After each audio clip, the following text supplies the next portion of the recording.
আসসালামু আলাইকুম। আমি Mohammad Tajul Islam, trainer stock stair. আজ আমরা বেসিক টেকনিক্যাল অ্যানালাইসিস শিখব।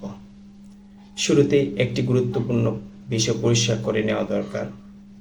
বেসিক এবং অ্যাডভান্স টেকনিক্যাল অ্যানালাইসিসের মধ্যে পার্থক্য।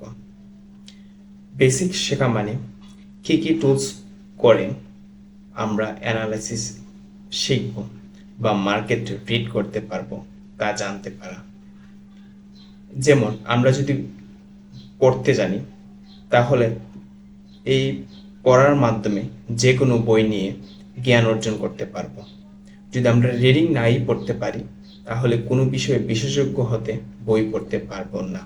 ঠিক ব্যাপারটা এমনই স্টক মার্কেটের টেকনিক্যাল অ্যানালাইসিসের বেসিক এবং অ্যাডভান্সের মধ্যে পার্থক্য। সো আমরা প্রথমেই ইন্ট্রোডিউসে চলে যাই। টিএ এমন একটি পদ্ধতি যেখানে আমরা কোনো কোম্পানির নিউজ বা ফাইন্যান্সিয়াল রিপোর্ট না দেখে শুধুমাত্র চার্টের প্রাইস এবং ভলিউম বিশ্লেষণ করে ভবিষ্যতের মার্কেটের ইন্ডেক্স এবং স্টক কেমন মুভমেন্ট করতে পারে তা অনুমান করার চেষ্টা করা। অনেকে মনে করে টিএ মানে হচ্ছে কোনো প্রকার গ্যারান্টি, আসলে তা কিন্তু নয়। টেকনিক্যাল অ্যানালাইসিস সম্ভাবনার কথা বলে। পরের স্লাইডে যাওয়ার আগে আরেকটা বিষয় আমরা বলে নেই। অনেকে মনে করে স্টক মার্কেটে অ্যানালাইসিস কাজ করে না। বাস্তবতা সম্পূর্ণ ভুল। বাংলাদেশের মার্কেটেও অনেক ভালো অ্যানালাইসিস কাজ করে। বরং আপনি যদি অ্যানালাইসিস না জানে থাকেন তাহলে আজকে আপনার পোর্টফোলিও ভ্যালু যত আছে 6 মাস পর, 1 বছর পর কিংবা 2 বছর পর সেই পোর্টফোলিও ভ্যালু অর্ধেক নেমে আসতে পারে।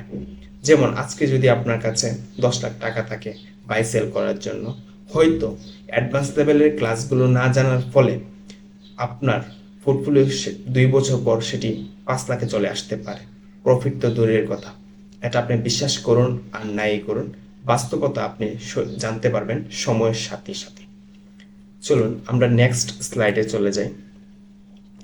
টেকনিক্যাল অ্যানালাইসিস এবং ফান্ডামেন্টাল অ্যানালাইসিসের মধ্যে কিছু পার্থক্য আছে। ফান্ডামেন্টাল অ্যানালাইসিস আমরা কোম্পানির আর্থিক অবস্থা বিশ্লেষণ করি। অন্যদিকে টিএর মাধ্যমে আমরা শেয়ারের প্রাইসের মুভমেন্ট অ্যানালাইসিস করি। আমরা ফান্ডামেন্টালের জন্য balance sheet, income statement, market নিউজগুলো দেখে থাকি। টিএর ক্ষেত্রে চার্ট, ইন্ডিকেটর এবং ক্যান্ডেলস্টিক প্যাটার্ন দেখে থাকি। ফান্ডামেন্টাল লং টাইম বিনিয়োগের জন্য উপযুক্ত। টেকনিক্যাল অ্যানালাইসিস স্বল্পমেয়াদী এবং মধ্যমেয়াদী বিনিয়োগের জন্য উপযুক্ত। এখানে আরেকটা বিষয় আমি যোগ করতে চাই। দীর্ঘমেয়াদী বিনিয়োগ মানে কত? 5 মাস, 6 মাস? উত্তর হচ্ছে না। দীর্ঘমেয়াদী বিনিয়োগের ক্ষেত্রে অবশ্যই আপনাকে সেটা 5 বছর, 10 বছর, 15 বছরের চিন্তা করতে হবে।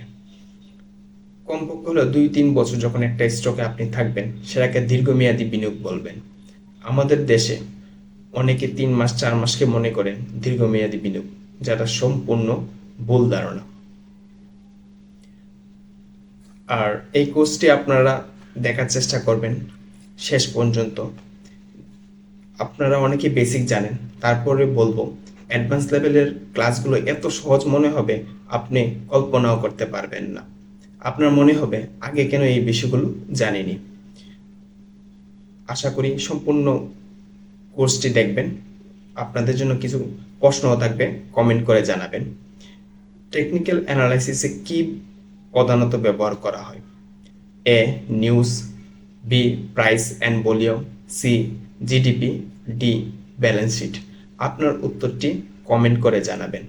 আর আমাদের ওয়েবসাইটে কোর্সের শেষে কিছু এমসিকিউ কোয়েশন থাকবে, সেগুলোর উত্তর দেওয়ার চেষ্টা করবেন। আর আজকের মতো এতটুকুই। সবাইকে ধন্যবাদ।